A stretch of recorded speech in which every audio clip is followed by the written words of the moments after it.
మా అధ్యక్షుడు శివాజీరాజా మీడియాతో మాట్లాడుతున్నారు. ప్రత్యక్ష ప్రసారం ద్వారా చూద్దాం. ఎవరైనా బానిసలైనా కూడా దీనికి ఈ డ్రగ్స్కి వాళ్ళని బయటపడే మార్గం మేము డాక్టర్ దగ్గరికి తీసుకెళ్ళి మిగతా బాధ్యత మూవీ అడ్మినిస్ట్రేషన్ భరిస్తుంది. ఇంతటితో దీనికి చాలా జాగ్రత్త. మిగతా అంతా police department, Telangana government, film ministry, మీరు ప్రెస్ మీడియా కూడా దగ్గరుండి అందరం కలిసి మంచి సక్రమైన మార్గంలో పెడదాం. Thank you very much. పాత్రికేయ సోదరులకు నమస్కారం. గత 2 రోజులుగా జరిగేటువంటి పరిణామాలు ఇండస్ట్రీనే కాదు చాలామంది ప్రజలను కూడా షాక్ గురి చేస్తుంది. కానీ ఇది కొత్త ఏం కాదు. Drug peddling and drug abuse అనేది గ్లోబల్ ఫెనామినా. ప్రపంచం అంతా కూడా దీనికి ఈ రోజున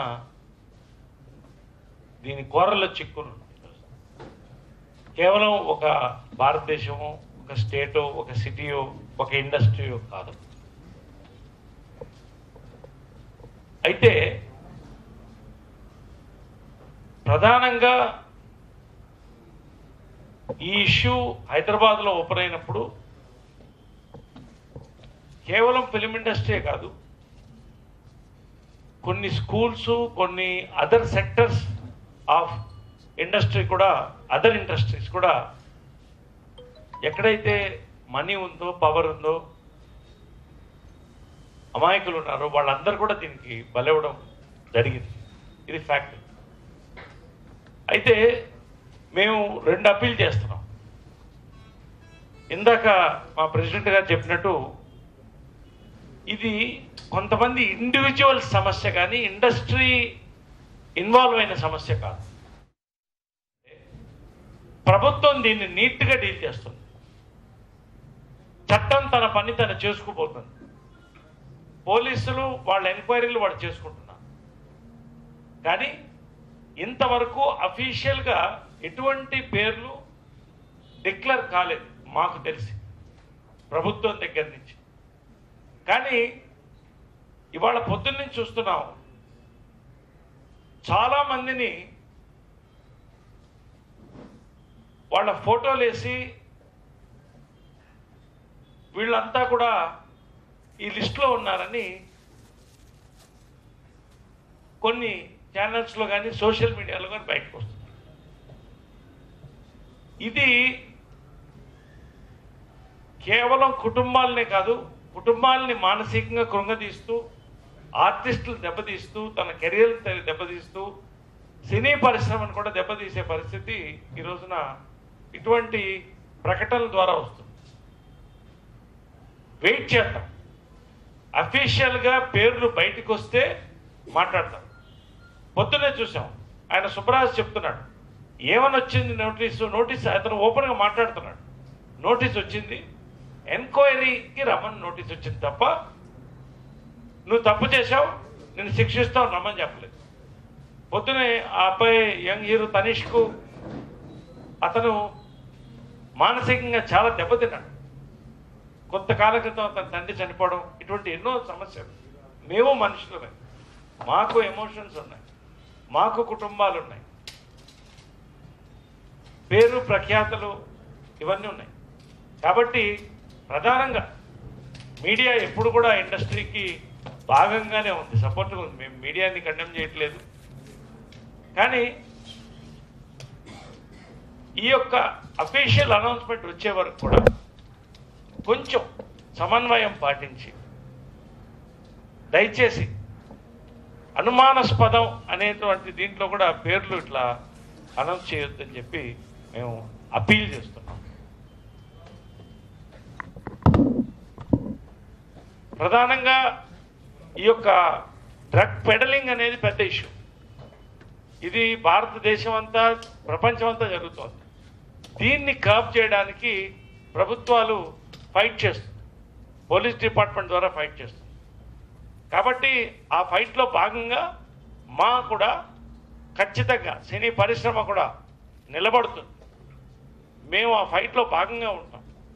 మా వంతు, మా పాపులారిటీ కానీ, మా యొక్క క్రియేటివిటీని ఉపయోగించి ఎంతోమంది చిన్నపిల్లల భవిష్యత్తు పాడు కాకుండా మేము కూడా అవేర్నెస్ క్రియేట్ చేయడానికి సిద్ధంగా ఉన్నాం.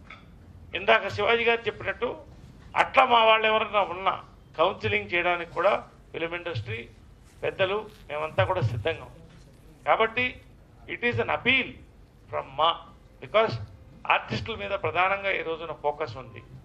ఇవాళ వచ్చిన చాలామంది పేర్లు ఫోటోలు కూడా తప్పు వచ్చినాయి. కూడా ఇదంతా కూడా ఎక్కడో లీకేజ్ ద్వారా వచ్చింది. కాబట్టి వీటిని ప్రజలకు కూడా అపీల్ చేస్తున్నాం.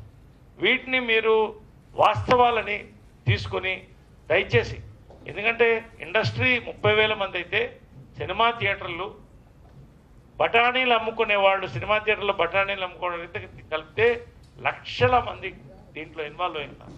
కోట్ల మంది ఫ్యాన్స్ ఉన్నారు. వీళ్ళందరికీ కూడా మానసికంగాను ఆర్థికంగాను దెబ్బపడే అవకాశం ఉంది. కాబట్టి దీన్ని మీరు దయచేసి వన్స్ అగైన్ ముక్త కంఠంతో మేమందరం కూడా we appeal not to make false propagandas against the film industry. మరొక్కసారి లాస్ట్గా నేను చెప్పేది ఏంటంటే, ఇవన్నీ కూడా ఇండివిజువల్కి సంబంధించిందే తప్ప ఇండస్ట్రీకి సంబంధించింది కాదు. ఇండస్ట్రీ ఏ విధంగానూ కూడా దీంట్లో మేము మా భాగం లేదు. కాబట్టి we request to stop this campaign of focusing the wrong people and declare కాని people focus. Thank you.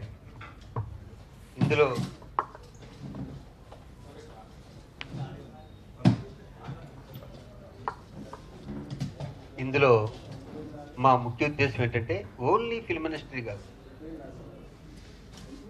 IT sector కానీ, స్కూల్స్ కానీ, కాలేజీలు కానీ, ఎక్కడ జరిగినా తప్పే. గవర్నమెంట్ దీన్ని సీరియస్గా తీసుకోవాలని, గౌరవనీయులైన పోలీస్ డిపార్ట్మెంట్ మాకు ఎంతో గౌరవం ఉంది. ఆఫీసర్ గారి మీద చాలా గౌరవం ఉంది. సిన్సియర్ ఆఫీసర్ గారు నోటీసులు మా వాళ్ళకి ఇచ్చినంత మాత్రాన మా వాళ్ళు ఎవరు దోషులు కాదండి. ఓన్లీ నోటీసులు దాంట్లో అటెండ్ అవ్వమని చెప్పారు. అటెండ్ అయ్యి వాళ్ళు అడిగిన ప్రశ్నలకి మా వాళ్ళు సమాధానం చెప్పడమే. సుబ్బరాజు నా దగ్గరికి వచ్చాడు, నా ఇలా నోటీస్ వచ్చింది, నాకు ఏమీ సంబంధం లేదని. నాన్న 21వ తారీఖు నోటీస్ వచ్చింది కదా, నువ్వు వెళ్ళు, వాళ్ళు అడిగిన దానికి అబద్ధం చెప్పకుండా జెన్యూన్గా సమాధానాలు చెప్పండి అన్నాను. వాళ్ళ నాన్నగారితో కూడా మాట్లాడాను. సుబ్బరాజు గారి నాన్నగారితో మాట్లాడాను. ధైర్యంగా ఉన్నాను సార్. ఏమైనా మరి ఎలా జరిగినాయో మన ఫోన్లు ఎవరో పడితే వాళ్ళకి ఇవ్వద్దు, కొంచెం జాగ్రత్తగా ఉండండి. ఈ విషయంలో కూడా కొంచెం జాగ్రత్తగా ఉండండి. ఎందుకంటే ఈ సెల్ ఫోన్స్, ఈ టెక్నాలజీ పెరిగిపోయాక మన ఫోన్లు ఎవరు తీసి పక్క వాళ్ళ ఫ్రెండ్స్ వాళ్ళు ఇల్లు తీసుకుంటుంటారు. ఫోన్లు ఎవరేంటో మనకు తెలియదు. ఇవన్నీ కూడా మనం ఎడ్యుకేట్ చేయవలసిన అవసరం ఉంది.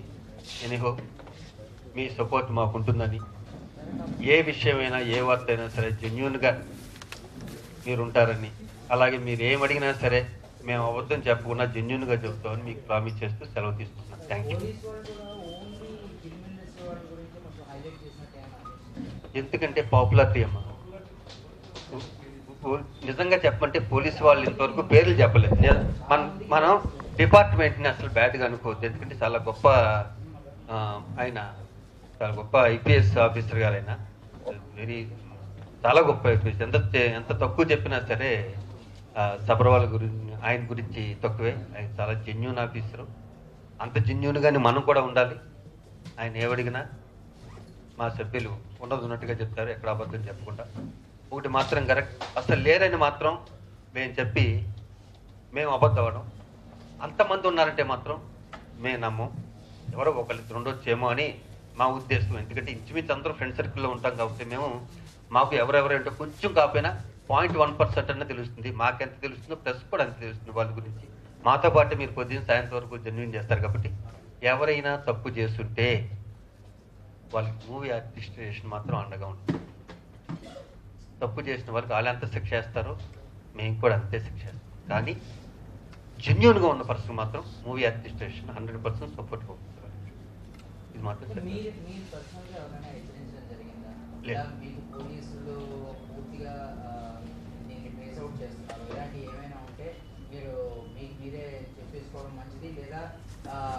దాని నుంచి దూరంగా రావడం మంచిదని మీకు మీరుగా, అంటే యాజ్ ఎ ప్రెసిడెంట్గా మీరు ఎవరికైనా చెప్పడం జరిగింది?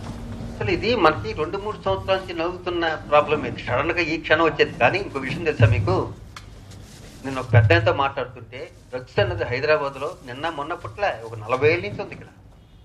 మన హైదరాబాద్ నగరంలో డ్రగ్స్ అనేది 40 ఏళ్ళ నుంచి ఉంది. అయితే అది గాంజా కావచ్చు, ఇంకోటి కావచ్చు, రూపాంతరం చెందుకుంటూ డెవలప్ అవుతూ రకరకాల పేర్లతో రావచ్చేమో, కానీ ఇది మన పూర్వకాలం నుంచే ఉంది. ఎక్కడైనా సరే ఒక తెగే మూమెంట్ వస్తుంది కదా, ఆ మూమెంట్ వచ్చింది. అందరూ జాగ్రత్త పడవలసిన మూమెంట్ వచ్చింది. జెన్యూన్గా హెల్తీగా బతకవలసిన మూమెంట్ వచ్చింది. కాబట్టి మేము మా ఆర్టిస్టులు ఆరోగ్యంగా ఉండాలి, మా ఆర్టిస్టులు తప్పు చేయకూడదు, తప్పు చేయరు అని నమ్ముతున్నాను. థ్యాంక్ యూ అమ్మా, థ్యాంక్ యూ. మాకు ఎంతో సపోర్ట్ చేస్తున్న మీడియా వారందరికీ మా హృదయపూర్వక నమస్కారాలు. Thank you very much. ఎప్పుడైనా సరే మీకు ఏదైనా డౌట్ ఉంటే సెక్రటరీ గారికి కానీ నాకు కానీ ఫోన్ చేయండి.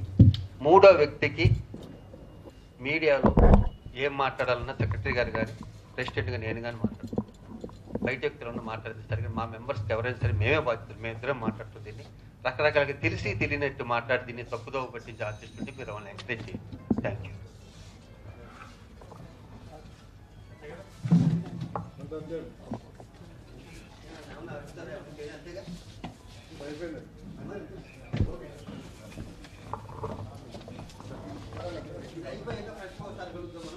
చాలా ఉన్నాయి.